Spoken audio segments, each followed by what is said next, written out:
Hi, my name's Max. Or it was Max. I don't know how names work when you're dead, but let's just go with Max. And you know what nobody told me about dying? That it happens fast. So fast it felt like someone just unplugged me from the universe. One second I was alive, the next second I was floating here, wherever here is. But nobody also told me that the first 60 seconds of being dead would be absolutely insane. And if no one's gonna tell you, well, you're in luck. Because I'm about to spill everything, including whether your dead pets are actually waiting for you on the other side. Stick around till the end to find out. And don't forget to like and subscribe because I need to know if this whole being dead thing is a viable career path. Okay, so first, how did I die? You know what? I'll tell you that story another time. Let's just say it involved a very bad decision and a vending machine.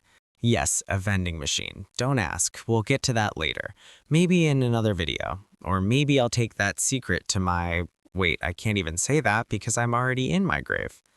Anyway, the moment I died, my heart just stopped. And when your heart stops, it stops pumping blood to your brain. Your brain hates that. Your brain is like that friend who panics when the Wi-Fi goes out for 2 seconds. And in that moment, my brain had about 7 seconds of activity left. 7 seconds, that's it. And let me tell you, my brain used those 7 seconds like it was trying to pack for a trip in 5 minutes.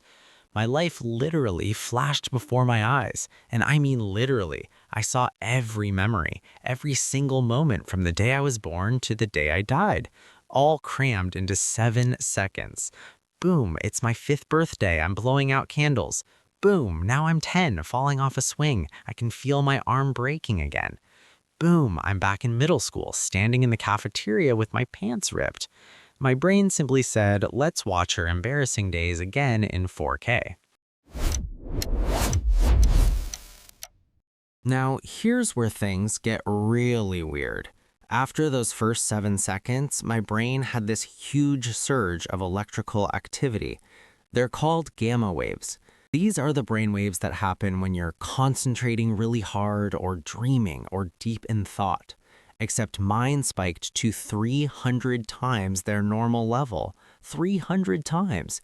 That's like turning the volume from 1 to 300. And for the next 30 seconds, my brain stayed in overdrive. It was lighting up like a fireworks show. The feeling was beautiful and terrifying and completely bonkers. This was my brain's last attempt to save itself. Like, hey, we're dying, everyone panic, fire everything. And you know what? In the middle of all that, I felt peaceful, really peaceful, like everything was going to be okay. Which is weird because, I was dying. And I have a word for this. It's a chemical called DMT. My brain might have released this chemical when I died. Turns out, animals' brains release tons of DMT when they die, so my brain probably did too. Maybe that's why everything looked so intense. Some people think DMT is like a ferry ride, like a boat that takes you from one side of a river to the other side. Your brain releases DMT to ferry your consciousness from life to whatever comes next. And want to know the truth?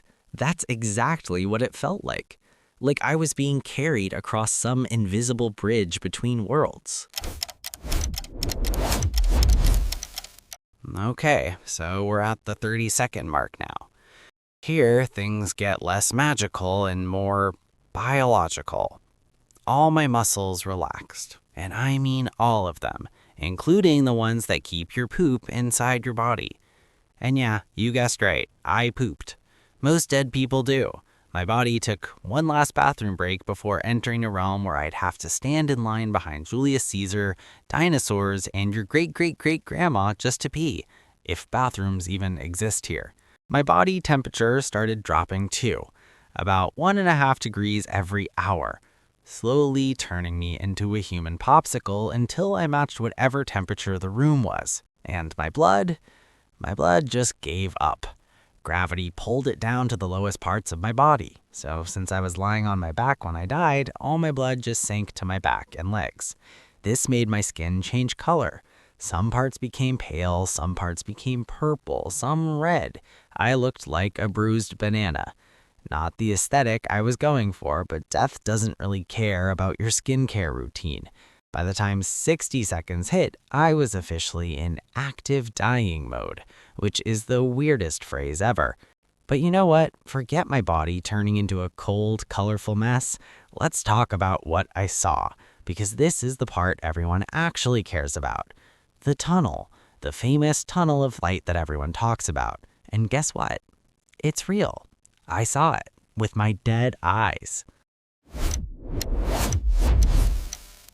It started as this dark space, like I was in a cave or a hallway with no lights. You know, like when you're looking for the bathroom at 3 a.m. and refuse to turn on the light because you don't want to fully wake up? Yeah, like that, except scarier. And then, at the end of this dark space, I saw a light, a really bright light, and I started moving toward it, fast, really fast, like I was being pulled by a magnet. I could hear sounds too, not like voices, but more like humming. And the closer I got to the light, the brighter it got, and the more peaceful I felt. It was warm, it was inviting, it felt like home, even though I'd never been there before. Now, some people say this tunnel thing has a boring explanation. When your brain loses oxygen, your vision goes dark from the edges first. Your peripheral vision just clocks out early.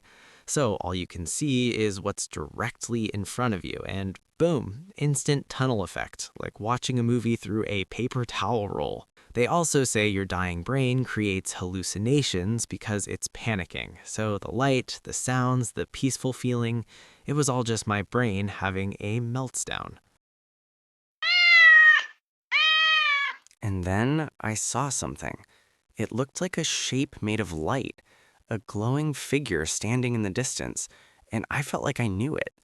The shape wasn't scary, it felt welcoming, like it had been waiting for me. Here's something interesting though. Not everyone sees the same thing.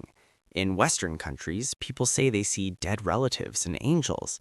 In Thailand, people say they see messengers of death from Hindu mythology. In other cultures, people see completely different things. But me, guess what I saw? Guess what that shape was?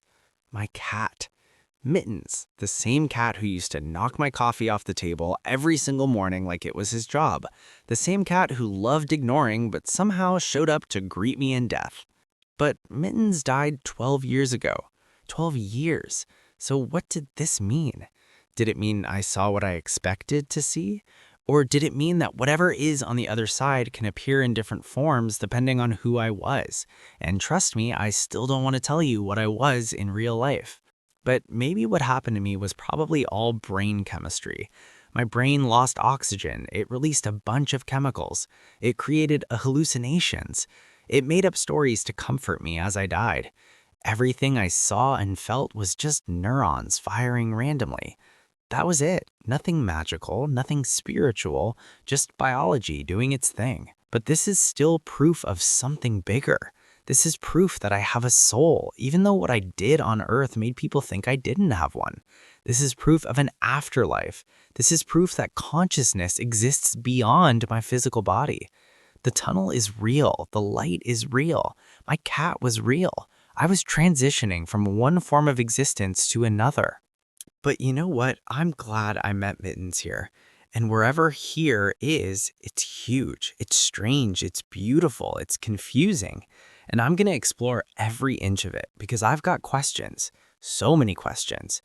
What happens after the first 60 seconds? Where do I go from here? Is there a cafeteria? Do I need to pay rent?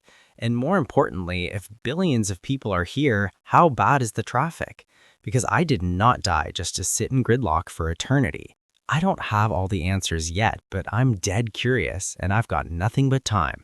So I'm going to figure this out and I want you to come with me. So if you want to explore the afterlife with me, hit that subscribe button because we're just getting started. And trust me, you're going to want to see what happens next. See you in the next one, or, see you when you die, whichever comes first.